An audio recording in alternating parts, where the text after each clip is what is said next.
All right. So welcome everybody to our Relational and Psychotherapy Training Program information session here at the University of Guelph. I'd like to begin by acknowledging that the University of Guelph resides on the treaty lands and territory of the Mississaugas of the Credit. We recognize this gathering place where we work and learn is home to many past, present, and future First Nations, Inuit, and Métis people. Our acknowledgement of the land is our declaration of our collective responsibility to this place, its people's histories, rights, and presence. We support and add our collective voice to the calls to action from the Truth and Reconciliation Committee on Indian Residential School to never forget, to hold governments and colonial forces to account, to seek redress and healing for injustice. So again, for those of you who are just coming in, welcome to our information session. We're really excited to be sharing information about our programs with you today and look forward to your applications in the coming weeks. If we could go to the next slide.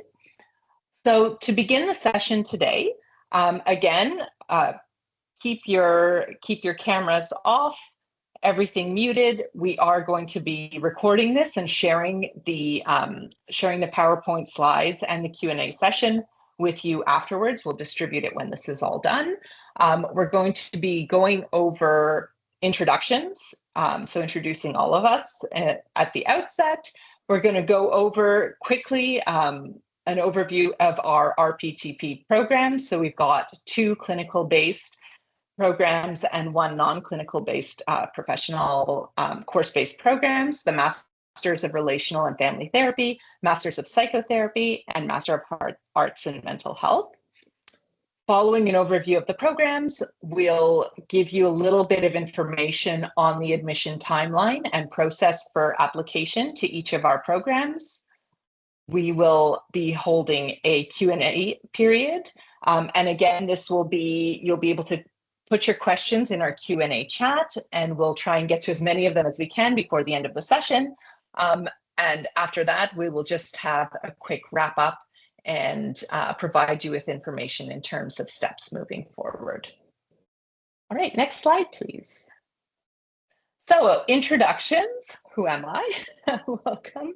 I'm Dr. Tuli Kukkonen. I use she, her pronouns, and I'm the Associate Chair for the Department of Family Relations and Applied Nutrition. I'm also faculty in FRAN and faculty within the RPTP program itself. I serve as the curriculum chair for our program, and I'm also a licensed clinical psychologist. I'll let everybody else introduce themselves as well. So next up, Kevin.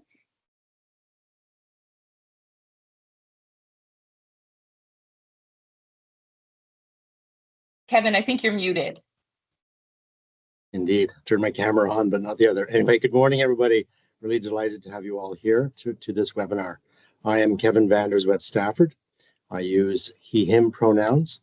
I am the Director of Clinical Training for the Relational Psychotherapy Training Program, and I serve as co-director of the Maplewood Center for Family Therapy and Child Psychology.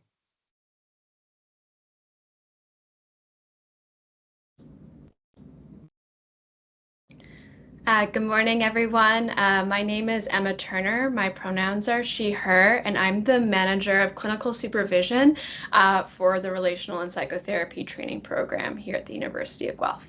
And we're so excited to have you all here. Welcome.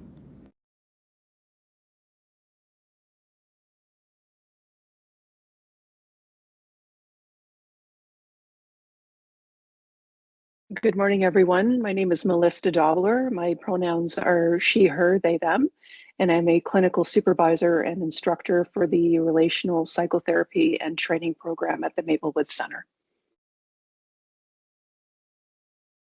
Good morning. My name is Carly Pagans. I use she, her pronouns, and I'm also a clinical supervisor and instructor here with the RPTP program. Amazing. Thank you, everybody. So to get us started, I'll just highlight briefly a little bit about our training program. So the RPTP program is continuing a rich 40-year history of systemic and relational therapy training at the University of Guelph. We have a strong and successful reputation for clinical training and excellence in providing community-based therapy services here within the Guelph community and also the larger sort of southwestern Ontario area. Our focus within this program aligns with the university motto of improving life through high standards of professionalism, ethical conduct, with a dedication to diversity and learner-centeredness for our students. We offer, if I could get the next little bit up there, we offer 3 distinctive professional course-based master's therapy programs. We have the Masters of Relational and Family Therapy, which is a clinical-based program. We have the Masters of Psychotherapy, which is also a clinical program. And then the Master of Arts in Mental Health, which is a non-clinical program, but again, it highlights that mental health and social justice focus to complement your existing careers. All right, next slide, please. And I think I'm passing it off to Kevin here. Thanks, Tuli. So the MRFT and MP programs will operate out of the Maplewood Center for Family Therapy and Child Psychology. This is a beautifully purpose-built building that was built for us in 2021. It's a state-of-the-art facility and is the second largest community-facing center at the University of Guelph. The center is also a bit of a model of collaboration within the university between our program, RPTP, and our colleagues in the Clinical Child and Adolescent Psychology program. There are some pictures of what the facility looks like inside. As I say, we're really proud of it. It's bright and spacious and quite lovely to be in. Okay, I'm going to go over the 3 programs in a bit of detail. I'm going to start with the Master of Relational and Family Therapy, the MRFT. This is a 2-year immersive clinical training program where students will learn to work with individuals, couples, and families. It's a systemic and relationally focused program that integrates theory into clinical practice, which means that as you are learning ideas in theory, you're actually then being able to practice that with real clinical work. The MRFT is accredited by the Canadian Association for Couple and Family Therapy and is a recognized education, training, and experience program by the College of Registered Psychotherapists of Ontario, which is our regulating body under the Ministry of Health. In this program, students will have 6 practicums that are on site at the Maplewood Center, 1 for each semester. And the practicums are opportunities to learn specific models or theoretical focuses to clinical practice, and then again, be able to take that learning and translate it into real clinical work. There are also 7 core academic courses that run alongside the 6 practicums. These include courses in such things as foundational ideas of therapy, research, ethics, gender and sexuality, social cultural attunement, and trauma and resilience informed practice. Students in the MRFT program will accumulate up to 450 direct client contact hours in person at the Maplewood Center and virtually. You'll learn to do both, and over 100 hours of supervision. And so when we talk about a direct client contact hours, that would be a student working directly with a client within the community. These are real people, real lives. So that would be 1 hour. And then you would have weekly supervision and accumulate up to 100 hours of supervision. And 40% of the direct client contact hours are what we call relational work, which means that there's more than one person in the room with the therapist at a time. This could be a couple, could be a throuple, could be a family, could be intergenerational folks, could be two siblings. We accept 12 students per year into the MRFT program. The program starts in the spring semester. So the next starting of this program would be May of 2025, and applications are open as of August 12th of 2024. Graduates of our program qualify to register with the College of Registered Psychotherapists of Ontario. And in your last semester, you would become a registered psychotherapist qualifying and be ready to write the CRPO entry to practice exam and be on track to become a registered marriage and family therapist with the Canadian Association for Couple and Family Therapy. And the MRFT is one of our 2 clinical degrees. Sorry, next slide, sorry. The second clinical degree is a Master of Psychotherapy, or MP. Again, this is a 2-year immersive clinical training program working with individuals, couples, and families. This program is a recognized education, training, and experience program with the College of Registered Psychotherapists of Ontario, again, our regulating body, which comes under the Ministry of Health in Ontario. In this program, students will have 2 on-site practicums at Maplewoods and similarly learning clinical models of therapy that are then applied directly or integrated directly with client work. Those occur in semesters 2 and 3. In addition to that, students will also have a full year, a 1-year practicum placement at an external placement site. And along with that 1-year practicum, or along with that placement, is a 1-year practicum that is remote synchronous, and that will be in semesters 4 and 6. Again, like the MRFT program, there's the same 7 core academic courses: foundational ideas of therapy, research, ethics, gender and sexuality, social cultural attunement, trauma and resilience informed practice. The MRFT and MP students would take those 7 core academic courses together. MP students will accumulate up to 350 direct client contact hours in person at the Maplewood Center, virtually through the Maplewood Center, and at the externship placement site. And again, these are hours where the student intern is working directly with the client from the community, and over 100 hours of clinical supervision. In the MP program, we accept 12 students per year. This program also starts in the spring semester. So the next starting will be in May of 2025, and applications open August 12th, 2024. Graduates of the MP program, again, will qualify to register with the College of Registered Psychotherapists of Ontario as a registered psychotherapist qualifying. I have a hard time getting that out. And that will happen in the last semester. Additionally, one thing I want to add to this is that both the MRFT and MP students take a 2-semester, this is a course together, orientation course. It's a non-credit course that will orient students to everything you need to know about working with clients, both in general as well as here at the Maplewood Center.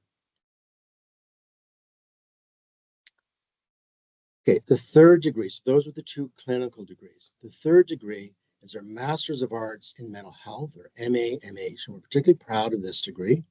This is a non-clinical degree. It's a 2-year program, a course-based master's. While it's a 2-year program, it could theoretically be done within 16 months. This is exclusively delivered through remote synchronous online learning, and currently the majority of those courses are offered in the evening. There's a non-clinical focus to gain mental health and social policy knowledge that people can apply to an existing career path, including such things as teaching, policing, human resources, social work, nursing. The list is actually quite endless. We'll be accepting students for September of 2025, so that's this September. So again, that's different from the other two programs, and applications are open August 12th of 2024. We'll be accepting 25 students into this program. If there's sufficient volume, we could end up having a second cohort of students. Students in this course also take 7 core academic courses, plus theoretical therapy models, social policy, and a 2-semester capstone project. The 7 core academic courses are similar to those offered for the MP and MRFT programs. So courses in foundational ideas, research, ethics, gender and sexuality, social and cultural attunement, trauma and resilience informed practice. But these are not geared toward therapy. They're geared to helping people how to be able to talk about mental health particularly in the workplace. Before we go off that slide, again, I want to reiterate that this course, particularly part of this program, because it's designed for people in existing careers who want to upgrade or advance their knowledge of mental health and develop skills to talk about mental health with others. Again, this is not a clinical track program. This is not a route to the College of Registered Psychotherapists of Ontario.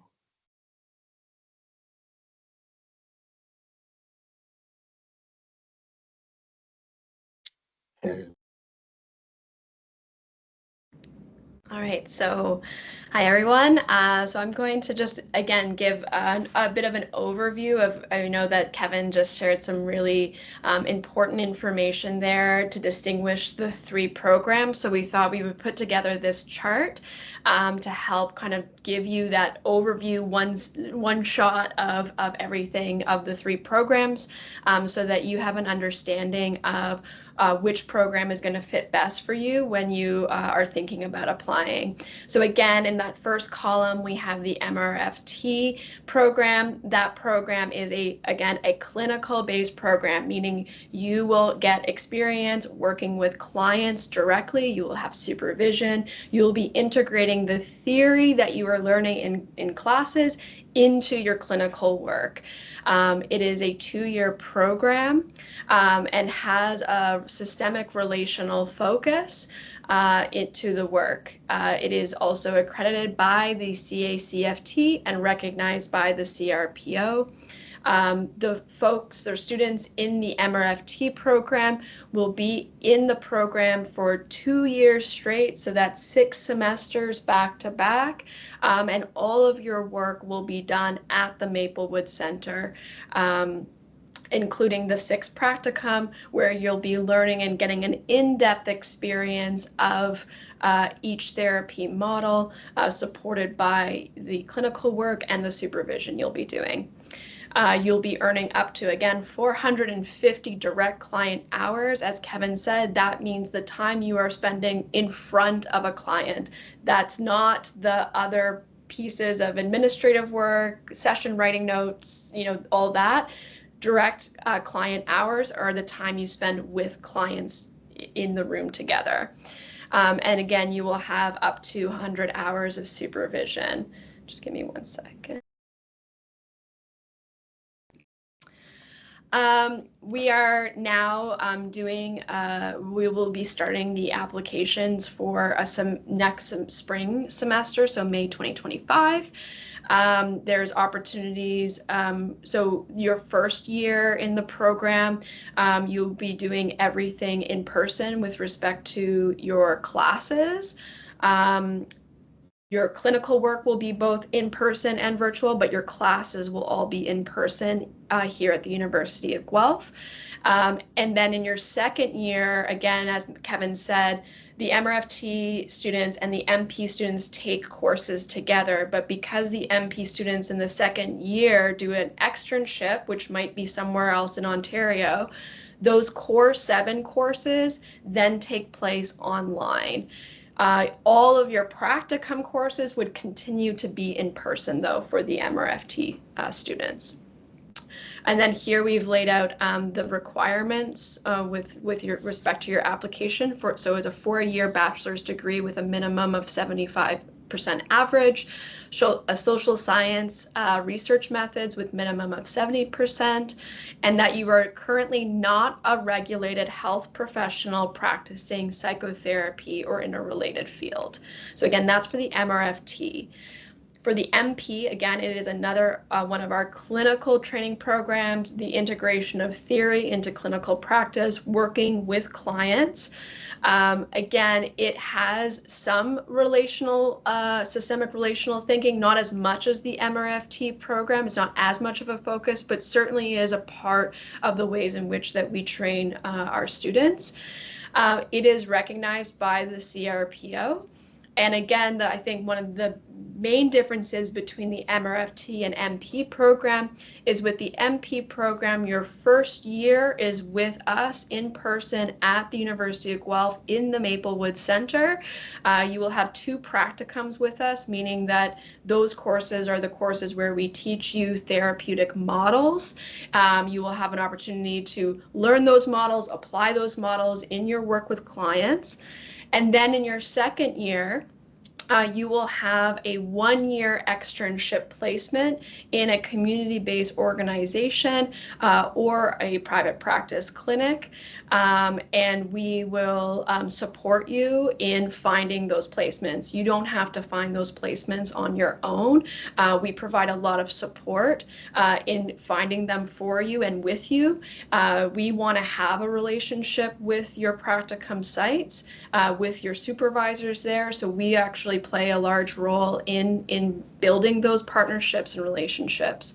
So when you are in your externship for that year, you will be taking a 1-year externship course, practicum course throughout that whole year, as well as you'll still have a few of those academic core courses that Kevin mentioned that you will take online with your MRFT colleagues. So you will all be online for those courses. It provides a little bit more flexibility for our MP students when it comes to looking for an externship placement to be able to do the remaining parts of your coursework online. It is synchronous learning, so that means it will be at the same time with a live instructor.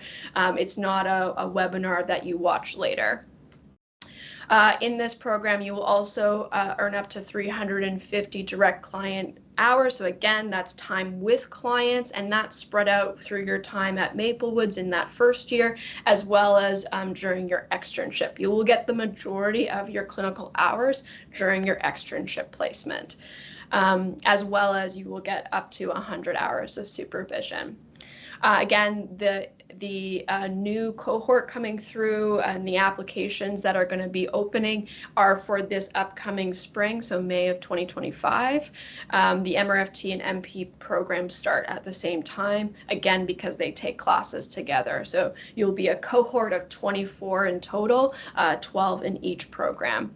Again, as I said, with the MRFT, in your first year, all your classes will be in person and at Maplewoods on the University of Guelph campus, as well as seeing clients in the same center and that sort of thing. In your second year, all of your coursework moves to being online. Again, it has the same requirements that the MRFT program has laid out with respect to the 4-year bachelor's degree, the social science research methods course, and you cannot be a regulated health professional practicing psychotherapy. So then the third program, again, the MA.MH, is our what we call our non-clinical course-based master's degree. And it's meant to support, as Kevin said, people who are in adjacent or related fields who are looking to understand or deepening their understanding of mental health to better support the work that maybe they're already doing, such as, again, police, teachers, nursing, HR consultants, etc. This program can be taken over the course of 2 years. It could be completed as soon as 16 months. And again, it's meant to gain an understanding of mental health and social policy knowledge so that you can apply it to a current and existing career. It's not associated, recognized, or accredited by any association or college that includes the CACFT or the CRPO. There's no practicums, there's no direct client hours, again, because it's not a clinical-based program. And then the next cohort coming in for this program starts in September. So it'd be September of 2025 is what this current application process would be for. This program is entirely online with asynchronous learning. So again, your courses would be at a certain time at a certain date with a live instructor. And that the courses are primarily in the evening. So a lot of the folks who would apply to this program might have a full-time job and therefore could do both in working towards this master's degree. For the requirements here, again, it's a 4-year bachelor's degree, a social science research methods. However, in this program, you can be a regulated health professional, even one that is practicing psychotherapy, you can apply to this program. One important thing note at the bottom is that there's no option to transfer between the programs. And when you apply, if you're interested in all three, you can apply to all three, but if you only apply to one, you're only going to be considered for that one program. And as again, because there's no transferring between the programs. Okay, that was a lot of information. So now I'm going to talk a little bit about the admissions timeline for the program. So this one specifically is for the MRFT and MP programs. They have the same admissions timeline. So again, applications are going to open on August 12th. That's this Monday, coming Monday. And they're going to close on September 23rd. Part of the application process is the submission of your letter of interest, relevant experience, 3 references, and your transcripts. Now, to be specific, the letter of interest, we have laid out specific questions that we need you to answer. It's not an open forum for you just to share your letter, your interest in the program. There are actually specific questions we need you to answer, as well as there's a word limit to each question. So we encourage you to be very thoughtful and concise with respect to your responses to those questions. And then as well as relevant experience, 3 references. We often ask for 2 academic, 1 professional. We've been open to looking at as well 2 professional, 1 academic, but there needs to be a combination of those. And your transcripts for your recent degree. And if you're, again, as I said, if you're interested in both the MRFT and MP program, you must apply to both programs separately. We cannot consider one application for both.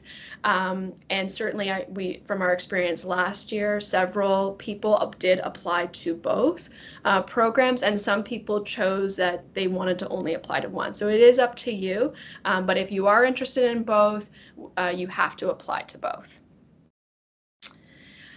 So once the admissions committee has reviewed all of the admissions and your letters of interest and all of that, if you are a successful candidate, you will be contacted for an invitation for an interview. the live interview will take, we will notify you by November 4th if you've been a successful candidate. At that point, again, we will provide the invitation to a live interview. Prior to the live interview, you will be asked to submit a brief video essay, which is due on November 11th. And then you will have the live interview day, which takes place during the week between November 18th and the 22nd. When we notify you that you've been invited to an interview, we will also indicate which day that week that your interview is on and the time, etc. The interview day is kind of a full day in that there's multiple portions to it. The day starts off in the morning with a general information session about the program and the center. It gives you opportunity to ask any questions that you may have to some of the staff and faculty. Then you will meet with some staff and faculty on the admissions committee for a brief interview, emphasis on brief. And then you will, at the end of the day, have an opportunity to meet with some current students in the program. Again, an opportunity to ask any questions you may have about the program, about their experience in the program, to help you inform if this is feeling like a fit and knowing all the information that you need to know to make your decision as well. And then the last part is the acceptance process. So we would hope to let you know by the beginning of December if you're a successful candidate. And then again, as a reminder, both programs start on May 5th, 2025. So again, this is the process. There's information with respect to the application on the Relational and Psychotherapy Training Program website, and how to apply and what that letter of interest, those questions entail. So we highly encourage you to take a look at that. Okay. And then the admissions timeline for the MA.MH program, again, it also opens on August 12th, so this coming Monday. It has a bit of a longer period of being open to admissions until March because it has that September start. For that admissions application process, again, there's a letter of interest and a CV that you need to provide. There's 2 references and transcripts. So again, if you're interested in all 3 programs, you need to apply to each individually.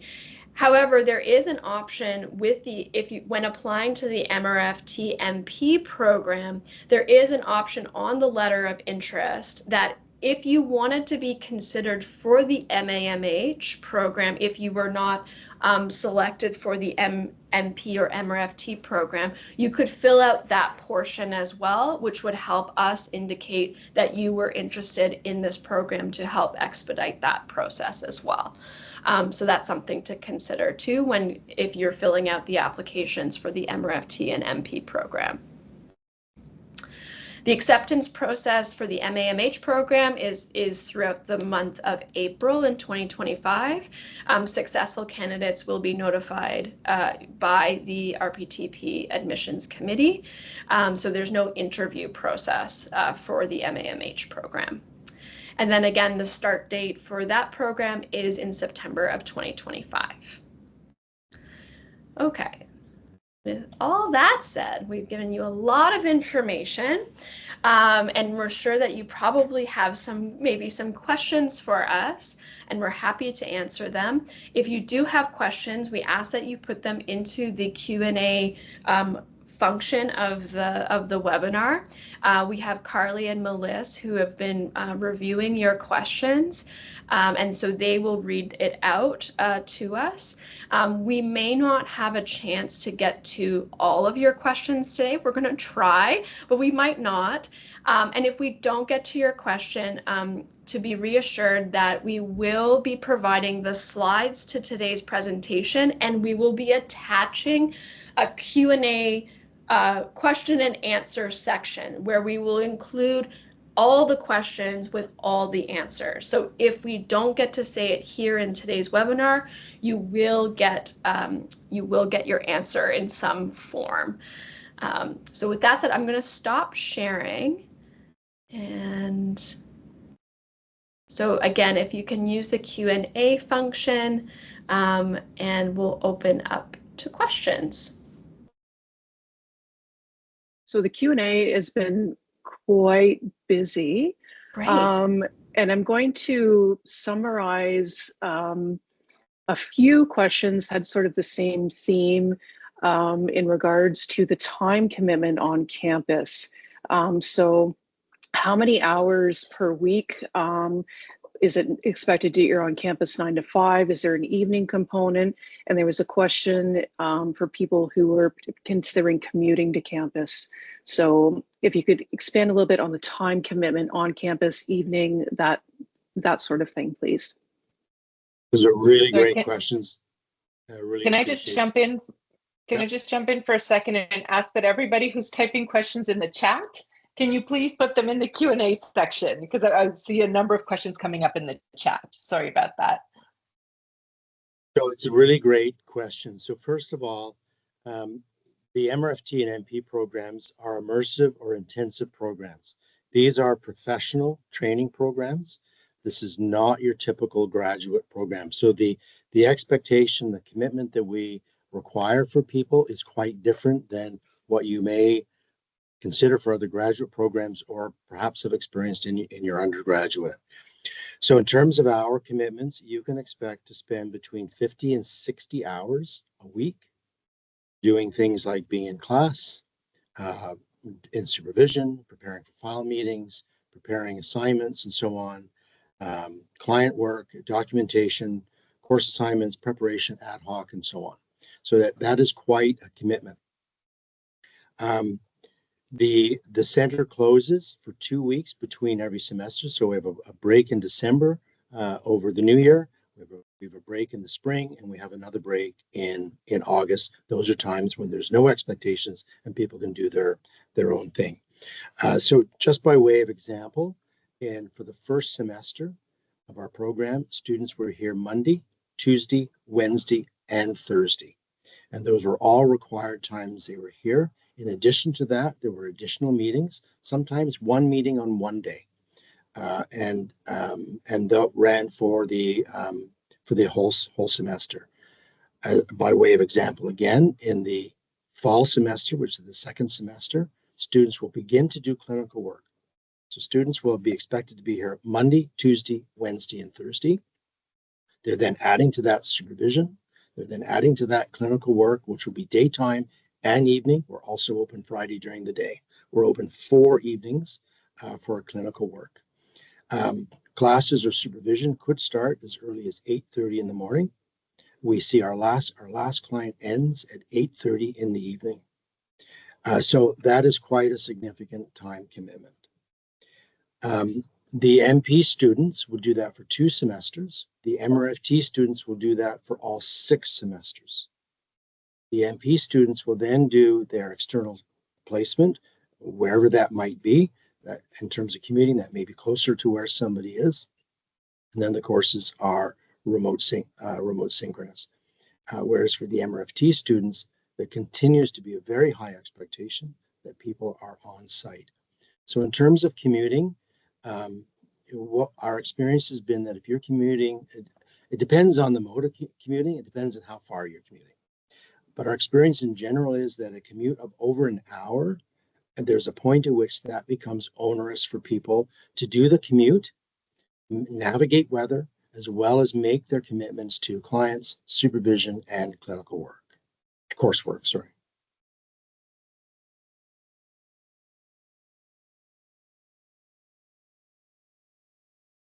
There's a bit of a recurring thread around the differences between the programs. How does that impact career possibilities? Are there different things you're looking for in the 2 programs, or how should people know which one, might fit for them values-wise, as well as, are there things that they should include differently in their letters of interest between the 2? I'm going to start that one, Emma. So this is a really great question. So we think about it this way, that all of the 3 programs have a systemic relational influence. This is the umbrella under which we teach everything. The MRFT has a richer exposure to relational systemic ideas, and so that people can become accredited with a CACFT. MP students have exposure to systemic relational ideas, but don't become qualified for CACFT. I think one of the significant differences, and Emma, you can add to this, is the MRFT students come and they do all their clinical work on site at Maple Woods or through Maple Woods virtually. It's all about working with individuals, couples, and families. It become a really strong foundation as a generalist practitioner and really skillful at a number of strength-based collaborative models of therapy. Very, very, very solid training. The MP program does 2 semesters of that, but then there's the opportunity to go and do an externship placement where really the sky is the limit on where somebody could go. It could be to a private practice setting. It could be to an agency setting. Somebody might have a specific interest in addictions, and we could find an addictions place. Could be a hospital setting. Could be a community-based counseling program or working with people who are have housing challenges. So that there's the breadth of places people could have an experience where they're focusing more in terms of an interest is actually a really exciting component of that program. Emma, would you have anything to add to that? No, I think that you answered that well. Again, yeah, I think that I would say that I think you're going to get really solid training in both programs. So I can see how that might be challenging to figure out which one to apply to. I do think that in the MRFT program and working with clients who come to the Maplewood Center, you're going to get a pretty wide variety of people and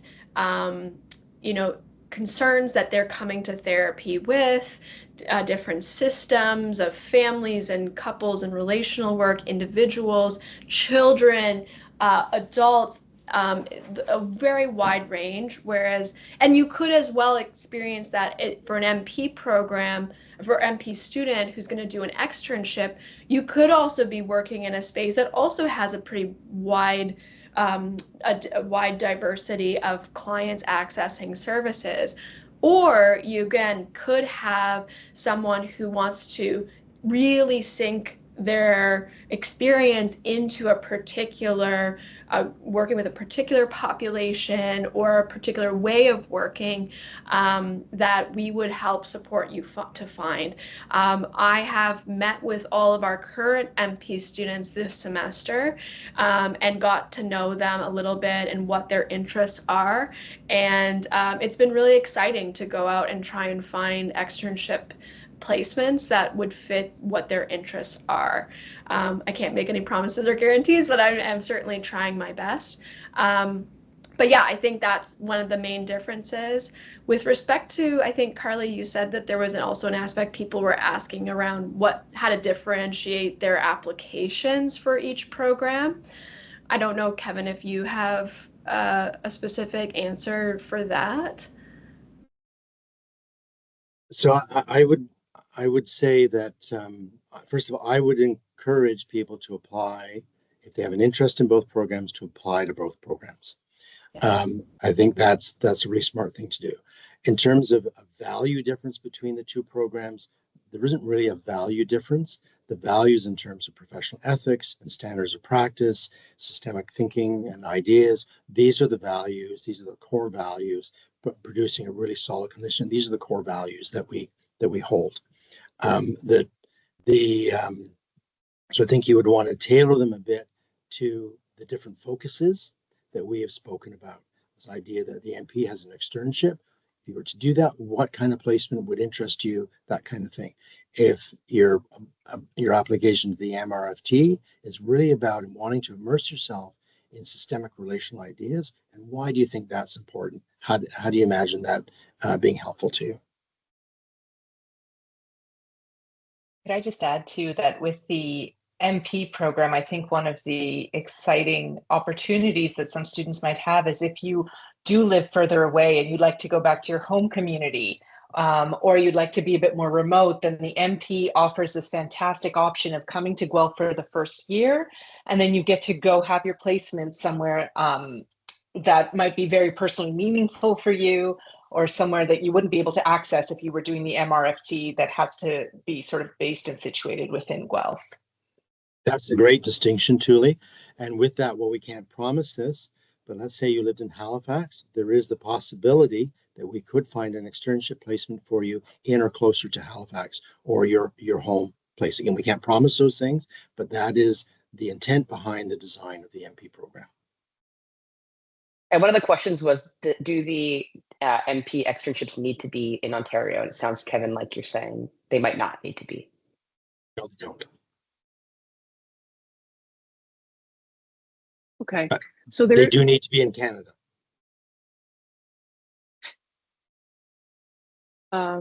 Thanks, Kevin. So there is another theme in regards to the application process of what key points or values or experiences will you be looking for in that supplemental application package? What are you listening for? What are you looking for in students for both programs? It's a great question. We are looking for, this is a unique program, and people don't really get that until they're here. We are not just interested in grades. We're not just interested in your CV and all the things you've done before. We are interested in you as a person, and we think kind of holistically.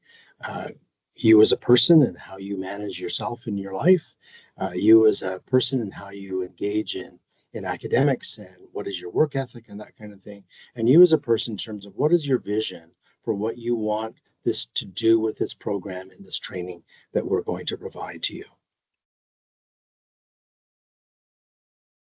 There was a question I noted that asked, what do we emphasize more, academics or letter of intent?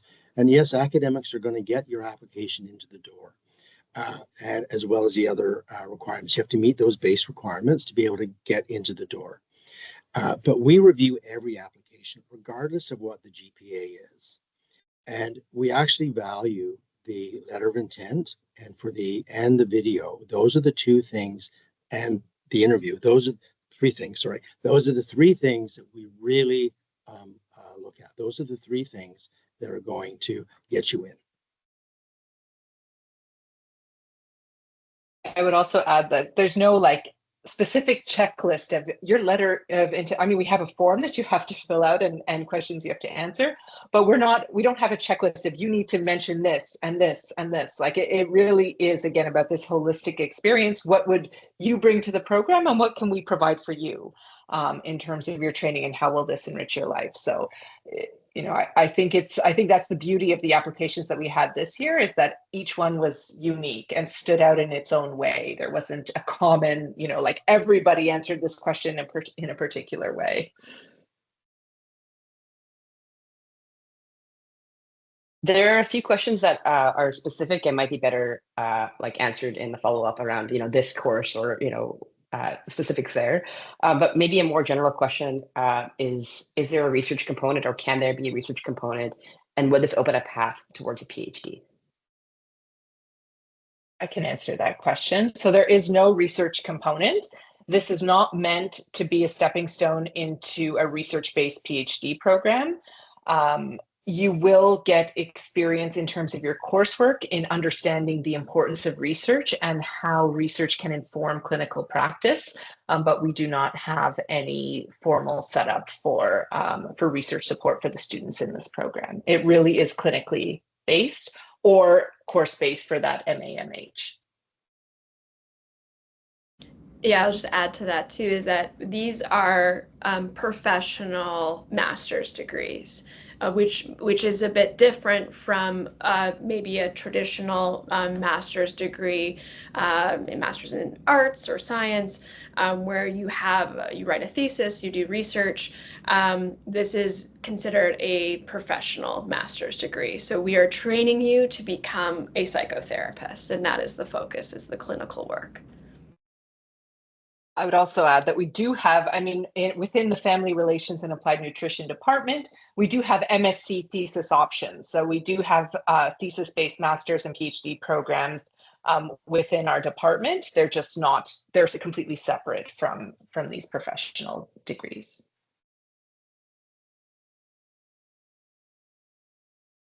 So again, there's some very specific questions around sort of undergraduate degree pathways, but I'm wondering if you can talk a little bit about maybe some of the undergraduate degrees that your students have come from to come into the different master's programs.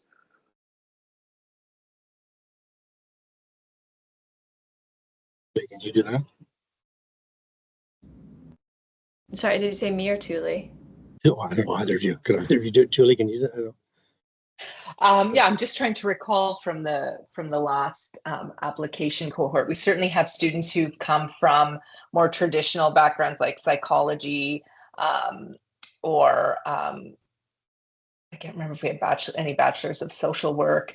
There's science-based students. We've had students who've had chemistry backgrounds or biology backgrounds who've opted to, enrich their training with therapy. So I think it is pretty varied, and we're fairly flexible in that we appreciate a number of different learning pathways towards this therapy degree. We just do need that basic GPA to get in, and then also some experience with a research-based undergraduate course, social science undergraduate course. Mm-hmm. I don't know if Emma, you wanted to add a bit more to that. No, I would just, sorry, Okay. Emma, do you want to add?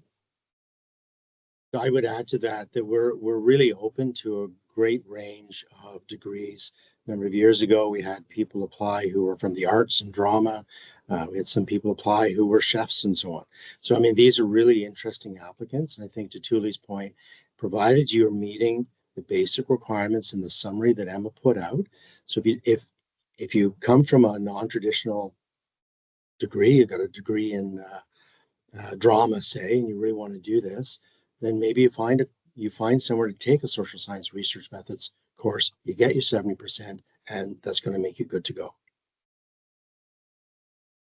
And I'll just add to that, I think that it's been, I think really enriched the learning experience for everyone when people do come from different, who have different education backgrounds and also different career backgrounds. We have many people in the program and historically been in the program where this is kind of a second or even third career for them, and they've come from careers that are quite unrelated to therapy. And I think it does enrich the experience of the students and the instructors as well, to have people who bring those different perspectives.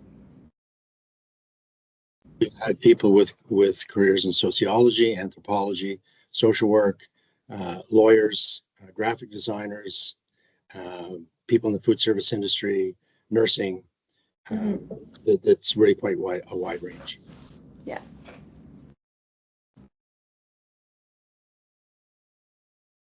We have some questions around therapeutic models or approaches that are focused on in the program. So as I noted earlier, so our primary lens through which we teach everything is systemic relational ideas, which are, systemic relational is really a theory that takes into account sort of the complex social, culture, geopolitical context and environments in which we all live, and the ways in which we influence, or more likely are influenced by the complexity of those environments and external systems. So this idea that we are more than, how we relate to others is more than who we are as an individual person. Beyond that, we teach what we think of as the strengths-based collaborative models of therapy. These would include things like dialogic, solution-focused, narrative practice.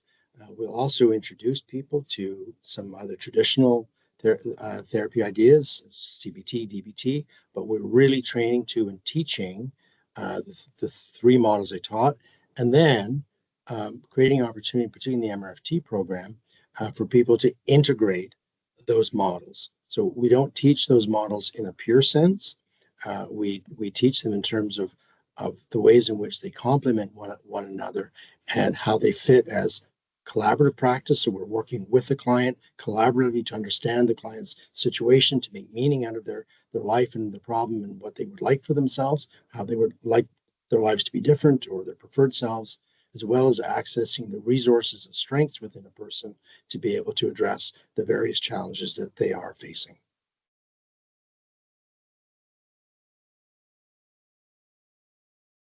And can you clarify if the students have had to completed their undergraduate degree before applying? I can take that. I think there was a question whether if they're graduating just before starting the program. You have to have graduated when you start the program. So we can accept your application if you're in your final semester of your undergraduate degree. But it would be a provisional. If you end up being accepted to the program, it's a provisional acceptance until you provide proof that you've actually received your undergraduate degree.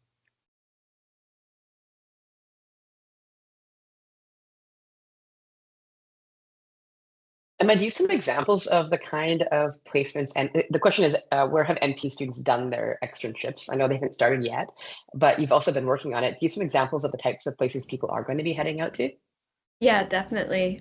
So this year is the first year that we're doing the relational and psychotherapy training program. So I'm currently right now working with the first cohort of MP students and have been building partnerships and relationships with people in the community. So for example, some of the placements that I've been able to secure so far, a few of them are community-based organizations located in the Guelph Waterloo area, as well as some in Toronto. I've also been able to connect with several private practice clinics. So this would be kind of group practices made up of psychotherapists and social workers who are providing private practice psychotherapy services to individuals, couples, and families. Some of these private practice clinics have been they sometimes have some specialization. Like one that I've connected with works more with like children and families, which was of interest to one of the MP students in particular. I've also been connecting with, it hasn't fully panned out quite yet. I'm still in conversation, but I remember one of our MP students spoke to me about wanting to work with folks who are experiencing addiction, but also the intersection of that with respect to the LGBTQ community. And so I found an organization in Toronto that does a lot of that work, and I've been in conversation with them to see what is feasible and possible there for an externship to happen there. So again, I've been really working hard at tailoring these opportunities to what the students have been telling me that they're interested in. That being said, I've also made it very clear to the MP students as well that there's a couple things that are really important to me with respect to their learning experience. I don't want to drop them off at just some place where they're not going to get their hours, they're not going to get the supervision they need and the support they need. So for me, it could sound like a really great fit with what that placement can offer on paper.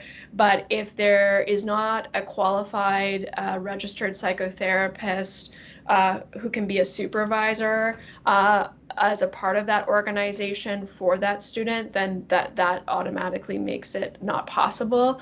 As well as I want to ensure that those placements, those sites can provide the students with the required number of direct clinical hours. We say up to 350 for the entire time that the MP students are in the program. It works out to about, that means about 270 of those hours are during your externship placement. And we also think it's really important that you are getting a consistent amount of clinical experience. You're not going to be able to integrate what you're learning, the theories, if you're only seeing one client a week, for example. So we really want to make sure that you have the opportunity to practice what you're learning. And so that's another thing that I want to ensure when I'm looking at externship sites. So again, it could look really good on paper. It could feel like this, wow, this checks a lot of boxes, but if the supervision isn't there and the clinical experience isn't there, then unfortunately, to me, that's not an appropriate fit and we need to find somewhere else. And so that's the work I've been doing in collaboration with the MP students, and that's the work I would continue to do with the new cohort of MP students as well. I hope that answers the question. And can you clarify the live interview day? Is it completely virtual or is it partly in person? The live interview day is virtual. We would welcome, students who are accepted for the live interview. We would welcome you to come and visit the center at some time so you can get physically an idea of where we are in our facility and so on. There was a follow-up question to an earlier question around those 40 or 50 to 60 hours a week. Are those all in person at the clinic? Is there a portion that can be done at home? What's the balance there? So there is a portion that can be done at home, but again, I think students will do some students will do some virtual clinical work, which can be done remotely at home. You can also do course assignments and so on. You can do those at home. So there's flexibility in what can be done at home, but that doesn't negate the need to physically be on site, probably at least 3-4 days a week. And when you're seeing clients, to be here in the evenings as well. Again, this speaks to the immersive and intensiveness of this professional training program. We are producing a really high quality psychotherapist, and that takes a certain degree of immersion and commitment.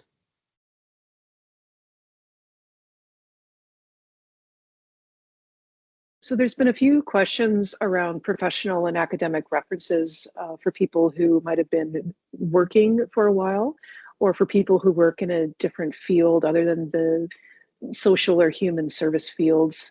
If you could elaborate maybe a little bit on a professional in the social or human service fields. Would, for instance, a volunteer position meet that requirement?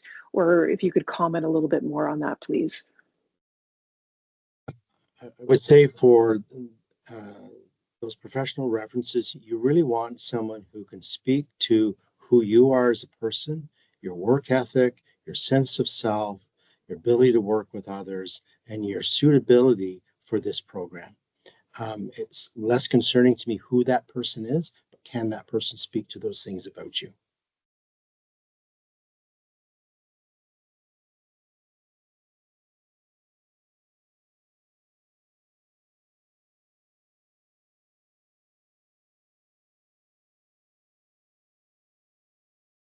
Just scrolling through the Q&A, it looks like we've got to most of them. Maybe if participants have a question they feel like wasn't answered, if they want to pop that back into the top. And I can answer one that I saw there about OSAP, that we are OSAP eligible. So you can definitely apply to OSAP. And we do have a number of scholarships, a few scholarships for students. So I can try and put a link to the scholarships maybe in the chat, because I think everybody seems to be able to see the chat. And we can also include it when we provide the slides as well. Absolutely. So maybe while we're waiting, if there's another question, let me just speak to a couple of other things. There's a here. handful, but yeah. Okay, so I'll speak quickly then. I just want to revisit the clinical work. So in the clinical work we do at Maple Woods, through Maple Woods in person and virtually, is with real people. These are our community-based clients, couples, individuals, as Emma spoke, with a wide range of presenting issues and challenges. We're known for our work with the LGBTQ community. We're known for our work with helping people to really manage angst and anxiety and those kinds of things. That all sessions are video recorded, and those video recordings are used as part of supervision, not in an evaluative component that we're going to, in a judge evaluative component, but the opportunity for you to bring your work, speak with a colleague, speak with your supervisor about what's gone well, what could you do differently, and so on. This is one of the jewels in the crown of this program. That it's not found in many other programs. Since we actually get to review your work, we get to review your work with you, and that is a really, really strong part. We also do what we call live reflecting teams, where a student will bring a client in. There'll be a team behind the one-way mirror. The client and therapist will do some work for about half an hour, 40 minutes. Then they'll switch places. It's a chance for the team to provide really strength-based observations about the client and the situation being presented and so on. These are really powerful things. Again, this is a unique opportunity that our program is one of the few programs that actually provide that.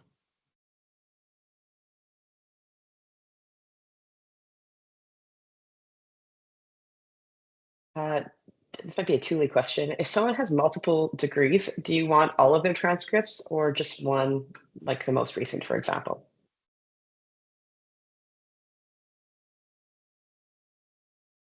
You're muted, Julie. Thule.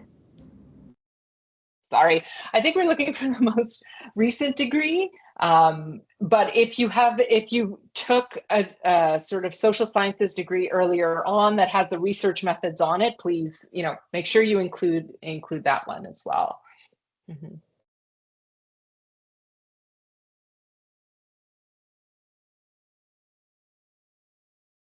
The next question was around volunteer work. And so it states at the last webinar, you did discussions around volunteer work was quite open-ended, but there was not any information about what would be considered competitive admissions-wise. Can you give some examples about what would make a competitive application in terms of volunteer work?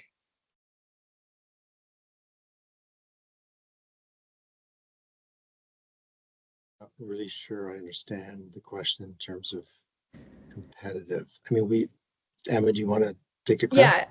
Yeah, I'll take a crack, and if you want to add to it, I think when I think about the volunteer experience or your relevant experience is the question on the application. When I think about relevant experience, I think about how can you demonstrate to us that you have experience in working with other people and being able to be a compassionate person, an understanding person to somebody else. Some people, they're camp counselors. That's their way of showing up with other people, and it required lots of different things from them that showed us that their ability to be with others, to be a support to others. Some people have kind of more, I would say, a more direct connection to mental health, and that they've did volunteer work with Kids Help Phone and the crisis supports that they offer. For me, either way, there's a way of demonstrating your ability to be with other people and support other people, interact with other people, that I think is important. And so, Kevin, did you want to add anything to that? I would just add that really it's the totality of the package. So everything you write down, that sort of gets you to the interview and the video submission. But it's the totality of your package that is what we look for.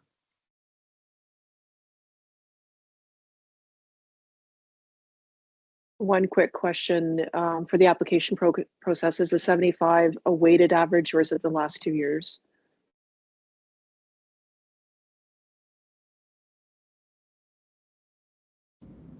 Julie, I don't know. Julie, are you still there?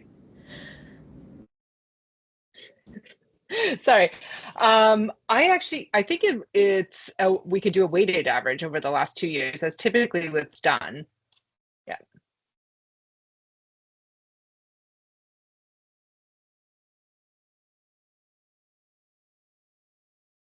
A logistical application question. Do applications close after a certain amount of applications are received, or will it be open the entire time?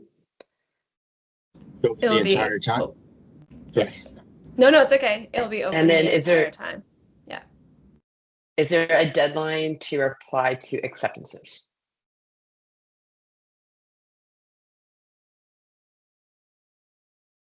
So what we do is we review all the applications, and we do similar to what we did last year. We narrow it to 40 applicants between the MRFT and the MP program.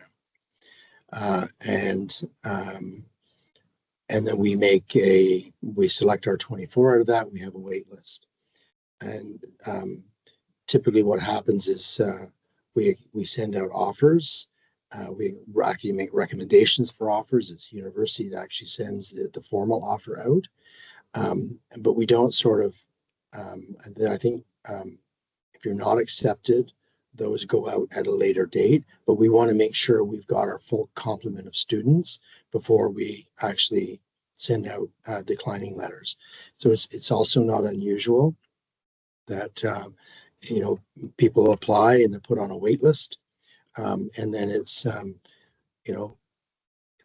last minute or it's 2 months later and you're getting a call saying, hey, you are on. I'm an example of a wait list. I was put on the wait list when I'm a graduate of this program, so was Emma. And I was put on the wait list and I was called, I think, a week before the semester started. So those things actually happen.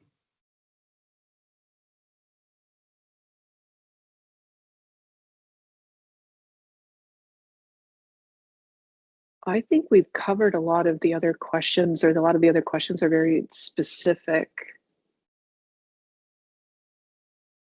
Unless there's other questions that people want to bring forward.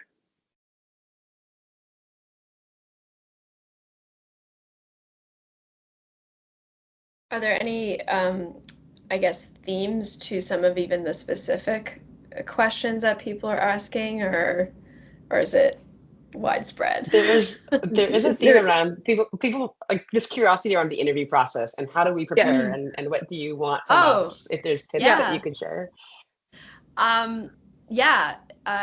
You can't prepare for it. That's what I'll say, which I know is anxiety provoking. But what I will say, and Kevin, feel free to add, is the interview, every stage of the admissions process has an intention behind it, to see different and understand, to get to know different parts of you. And the interview is a way for us to get to know you. Kevin, would you add anything to that? I would just add again, I come back to what I said about, the holistic. We're interested in the wholeness of you as a person. That the practice of therapy is an interface between the personal and the professional, how our personal lives impact our professional selves, and how our professional selves impact our personal lives. And there's lots of this that you can't prepare for. And in some ways we don't. How you show up. Yeah, we don't want you to prepare. We want you to be yourself. So please don't prepare for it. Just be there and be present and be yourself.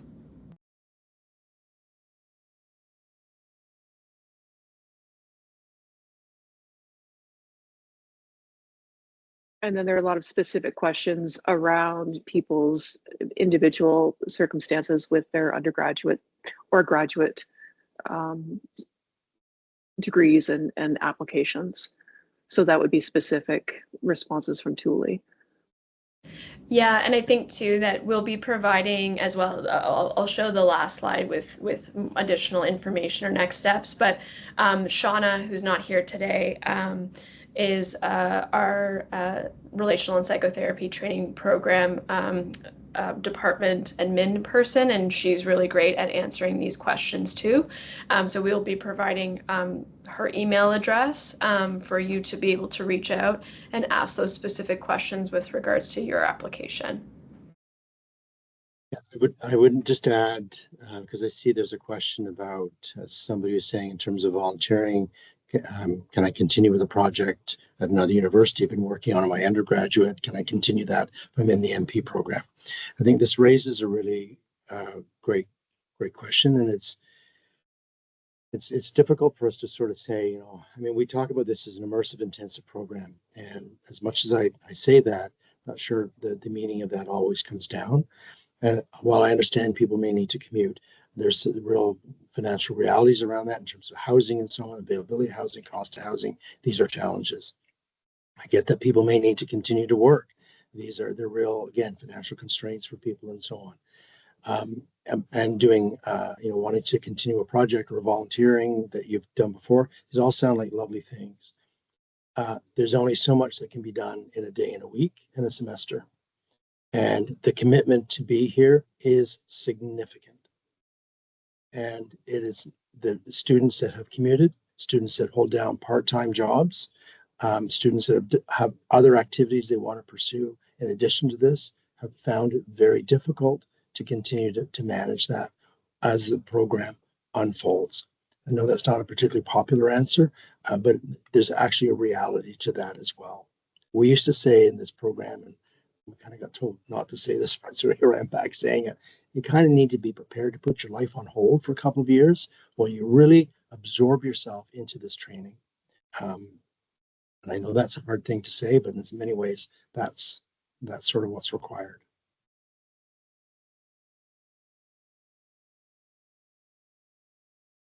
Kevin, will these slides as well as the video from today be posted online? Students can access both on our website? Yes, so the recording from today will be available, and we will be providing the slides we showed today. In addition to, we will be adding the questions with the answers to them as well.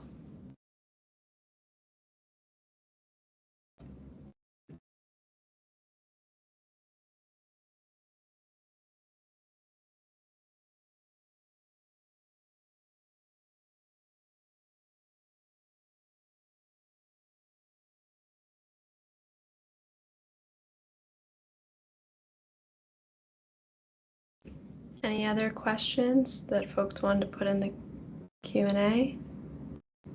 One just popped up about the acceptance/application rate to the MRFT and the MP programs. So we accept, so for the interview process, again, we invite about 40 to 42 people to that process. And then out of that group, we select 24. So 12 for the MRFT, 12 to the MP. Last admissions round, we had over 300 applications.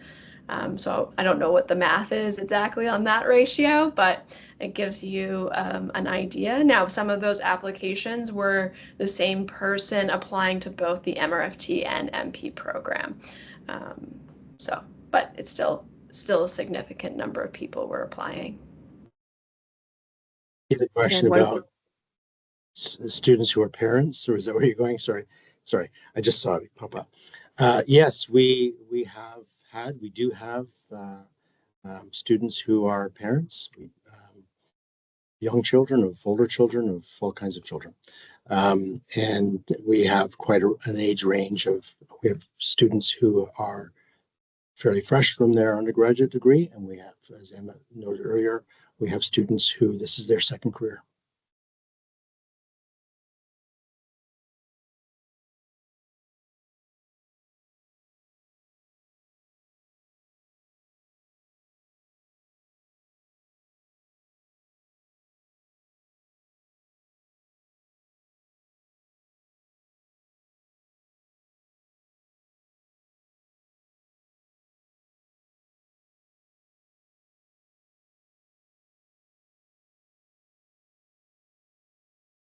Looks like we may be complete with questions. I just saw someone ask as well. I'm just kind of skimming through that applications open, the day that you can start submitting your application is on Monday, August 12th is when it opens. That then closes on September 23rd. You do have a bit of wiggle room after the 23rd to submit your supplementary documents, but you have to have submitted or registered with OUAC that you are applying before September 23rd. And then you have, I think, a week, maybe 2 weeks. You have up until October 7th. I know that. I don't know but to get all your documents in. So that might be your references, to submit those. Sometimes it takes some time to reach out to the person that you're asking the reference from to complete that portion. So it gives some time for that. But we really recommend, like, if you're thinking of applying to this program, it would be good to start reaching out to people now of who you would like to be your reference. In terms of the application, make sure you've submitted all parts of the application and that you have answered every question, because partial submissions will not be accepted.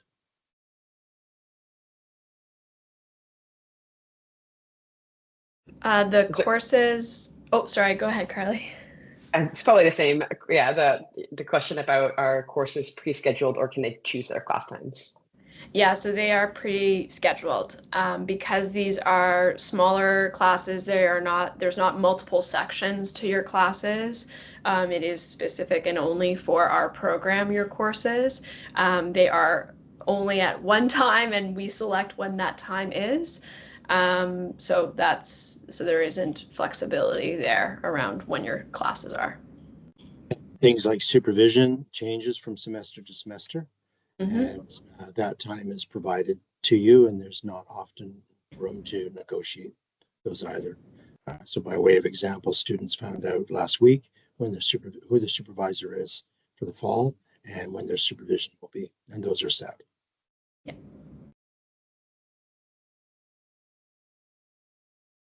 Scheduling sessions with your clients.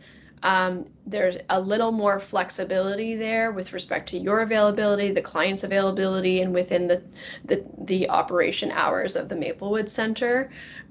So you can kind of schedule around your classes and your supervision. Some people kind of organize themselves in a way of, if they don't have any clients who need to be seen, let's say on Thursday evenings, then they kind of block off Thursday evenings, but they're available Monday, Tuesday, Wednesday evenings, for example, or something like that. I know in a previous cohort, one of the students who is a parent who had young children, she decided for herself and again organized herself with her clients that she needed to be home for dinner with her kids on Mondays and Wednesdays, but could work later on Tuesdays and Thursdays. So there is some flexibility there with respect to when you schedule your clients, as long as you're meeting the needs of the clients. Yeah. A question came in about references. Do you do reference checks, or do the references provide letters, for instance? There's a standard form the university provides that can be submitted to references, and then references submit those directly to the university. We do not reach out directly to references.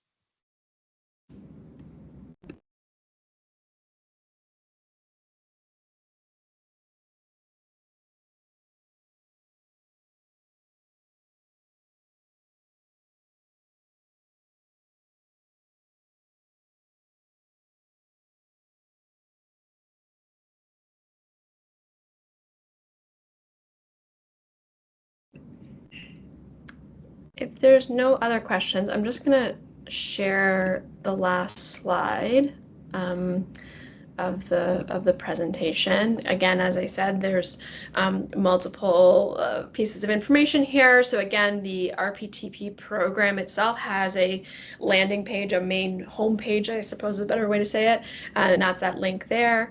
And then each program has their own website as well. So if you feel that you're specifically interested in one program in particular, you can find more information on each one of those pages. As I said, Shauna, you can reach out to Shauna at rptp@uoguel.ph.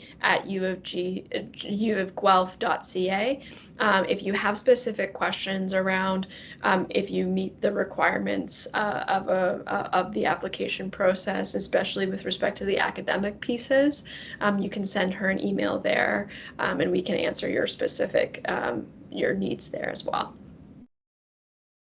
There were a couple of questions that just came in. One who was reposted about being a current regulated health professional. So just to clarify, a community nurse. So if you're a nurse, provided you have not provided or have had access to the controlled active psychotherapy, you could apply to the MRFT and MP programs. If you have been practicing the profession of psychotherapy, of social work, or psychology, then you are likely not eligible to apply for the MRFT or MP programs. You could apply for the MA.MH program. But the question about community nurse who works and takes care of vulnerable populations, without knowing more, my guess is that would likely be an eligible person to apply.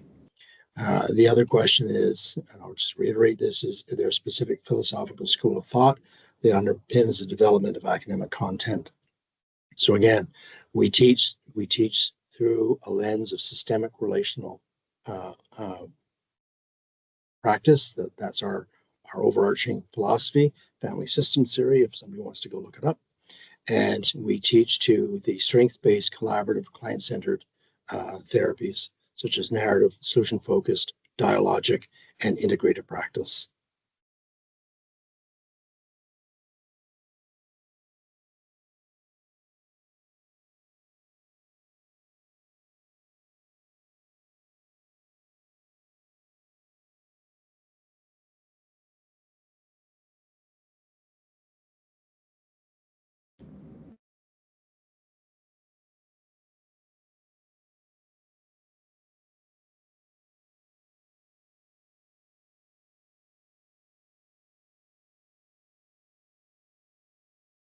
Any other questions?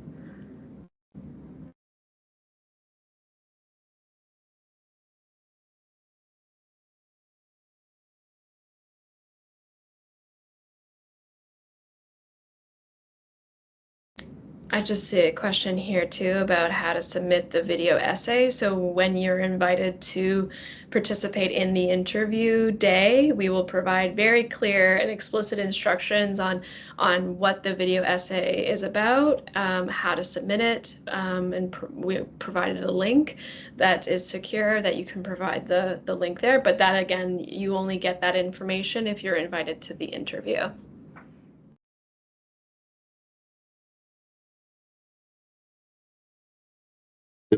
Really great questions. Is there a page limit for the CV, resume, relevant experience? Someone said, generally this is, up to 2 pages. Do you have a page limit here? There is a word limit. I believe the collective word limit is 1,000 words for the questions. I think that is separate from the relative experience. Yes, I think it is. I think the relevant experience, is separate from the other questions in the letter of intent. I don't know. I don't think, though, there's a limit with respect to the relevant experience pieces, but we do, it does clearly lay out what information we want to know about your relevant experience. So it's a bit different from just giving us your resume or CV. We actually want you to we want you to pull information perhaps that would be typically in your resume or CV and put it into the form and be able to speak to all the elements that we lay out with respect to what we want to know about your relevant experience. You're not actually required to provide a CV. Yeah. And if you did provide a CV, we'd probably only look at the relevant experience part of it. Yeah. There's a question now about pursuing this as a second career. Does the age of experience and reference have a significant impact on consideration? I would say that it is certainly something we would consider. It would depend on what the experience is and how long somebody's been doing it. That would be, as I say, that would be a contributor to. It would not. It's a total package. I sort of can't. I need to keep reiterating this. It is a total package. Mm-hmm.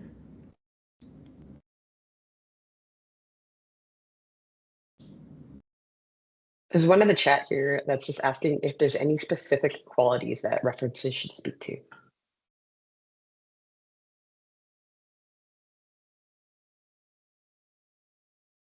I think, again, as Kevin said a bit earlier, was just around, can they speak to who you are, as a person?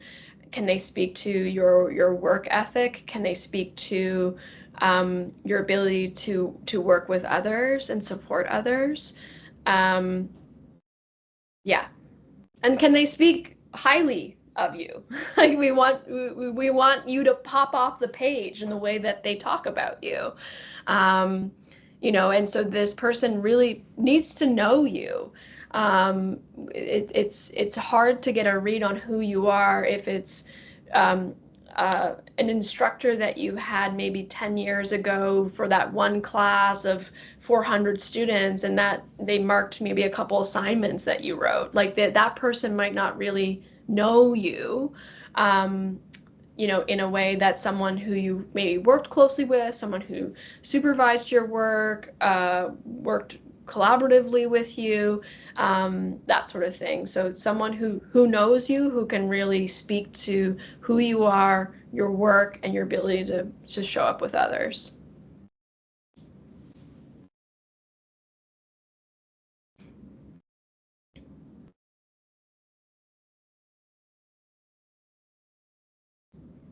So information about the application with respect to kind of the word limit. So there is a form. So it's a PDF form that you fill out. And it's very clear. So you can see that it's on the website. Yes.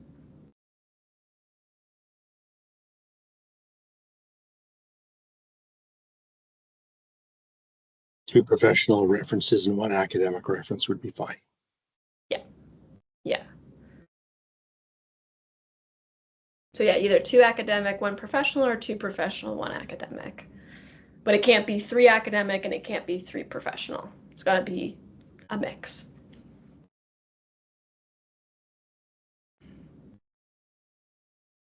Okay. Any other questions? Again, you're more than welcome to, again, I'll put up the slide again, but you can email the program, to Shauna specifically, but of course, if Shauna feels like she can't answer the question, she's very quick to reach out to Kevin and I and our team. So we will get those questions answered for you. So your best bet would be either to first check out the websites to see if they have your answers, or if you don't feel that they do, please feel free to email us, and we will ensure to get those answers for you. A question about what is the culture like among students and teaching staff in the cohort?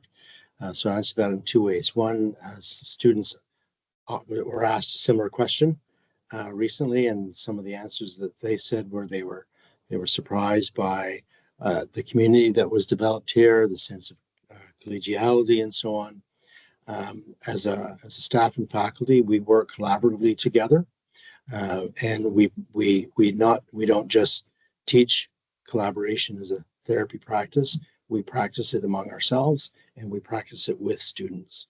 It's really isomorphic to what we do. We talk about this, and when students come, they're really kind of surprised that we actually do what we say we do. And I think too, and that starts right from the application process, is what I heard from some students who are currently in the program, that just a noticing of the types of questions we ask really highlights what our values are. And then when they came into the program, to see those values are really come to life, and in their experience and interactions with the instructors and faculty, And that, I think, another theme I've heard so far with this current cohort is that they feel incredibly supported by us. That even when they're feeling nervous or unsure or have a question, that there's always someone who is very happy to support them, answer their question, and provide some guidance. So yeah, that's what I would add to that. I would also add too that our team, we are very passionate about this work. We're very passionate about the work of being a therapist, but also very passionate about teaching, about supervision, about how to encourage who you are as a person to come out in who you're developing as a therapist. And we're not here to create cookie cutter versions of us as therapists. In you, we want actually you to come out and be yourself, but in a supportive way in how you are as a therapist. That's really, really important to us. And I think that also shows in the way we show up with students and the ways in which we support them. But does the relationship with the center and program extend beyond graduation? Absolutely. We have long-standing relationships with people who have graduated recently, many years ago. There are 4 staff and faculty, supervisors and faculty here who are graduates of this program.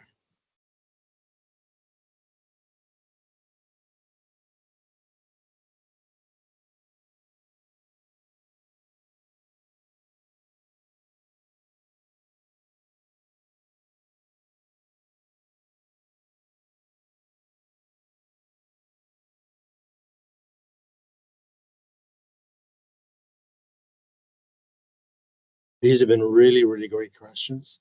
Appreciated them. Again, here are the next steps. And if there are no more questions, I think we'll bring this to a close. And we look forward to seeing most of, if not all of, your applications.